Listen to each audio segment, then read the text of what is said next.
এইবারের বিশ্বকাপে বাংলাদেশ যখনই কঠোর অবস্থানে গেল যে বাংলাদেশ কোন ওয়ার্ল্ড কাপ খেলবে না ইন্ডিয়াতে, এবং ইন্ডিয়ার যেই মুস্তাফিজকে ব্যান করার পরে এই ধরনের সিদ্ধান্ত নেওয়া হলো, তারপর থেকে কিন্তু ইন্ডিয়া একটার পর একটা কোচা মেরে যাইতেছে। এবং same goes for Akash Chopra, even এখন ইরফান পাঠান বলছেন যে যদি দুইটা টিম নিয়েও খেলা হয় তাও বাংলাদেশ 2 নম্বরই থাকবে, বাংলাদেশ কোনো ফার্স্ট হবে না, দুইটা টিম নিয়ে যদি ওয়ার্ল্ড কাপ খেলা হয়। তো এই ধরনের কথাবার্তা যদি একটা লেজেন্ডারি ক্রিকেটাররা বলতে পারে, তো তাদের সম্মান কিন্তু তারা নিজেরাই খোয়াইতেছে। ইভেন ইন্ডিয়ার যে সমস্ত পলিটিশিয়ান, ফেমাস পলিটিশিয়ান বা বিচক্ষণবিদ যারা আছে, এক্স ক্রিকেটার আছে, যারা অ্যাকচুয়াল ক্রিকেটটা বুঝে, তারা কিন্তু আহ, কিছু মানুষ তারা কিন্তু এর এগেনস্টে বলেছেন মুস্তাফিজকে সাথে যে এই ধরনের কাজ কর্ম করার একদমই মানে হয় না। তারা বাংলাদেশকে কেন এটা করলো, এর জন্য ইন্ডিয়ার মান ইজ্জত উল্টা ক্ষুণ্ণ হবে। কিন্তু কিছু বলে না যে কি বলে, মানে পুরো দেশটাই, নেশনটাই যখন এরকম ডাম্প দিয়ে ভর্তি, তখন আসলে আপনার আমার কিছুই বলা নেই। ইভেন লিজেন্ডারি ক্রিকেটার আপনি, অ্যাজ এ জুনিয়র প্লেয়ার না, আপনি একটু সিনিয়র, একটা কাইন্ড অফ মুরব্বী বলা যায় ক্রিকেটার।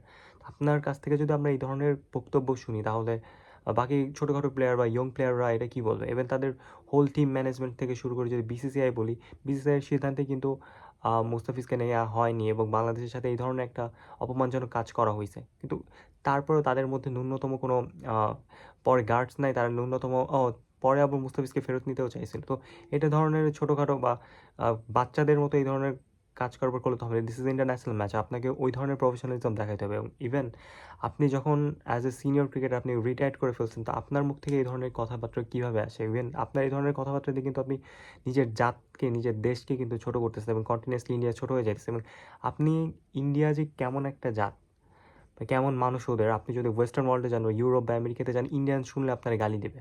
কারণ জানে ওরা সমস্ত নোংরামি, যত খাসিটামি, সমস্ত ইন্ডিয়ানরা করবে। এবং সেই জাতেরই, সেই স্বভাবেরই পরিচয় দিচ্ছে ইন্ডিয়ার সিনিয়র ক্রিকেটাররা। বয়স বাড়লেও আসলে তারা যে সম্মান পাওয়ার যোগ্য না, সেটাই প্রমাণ করলো ইরফান পাঠান।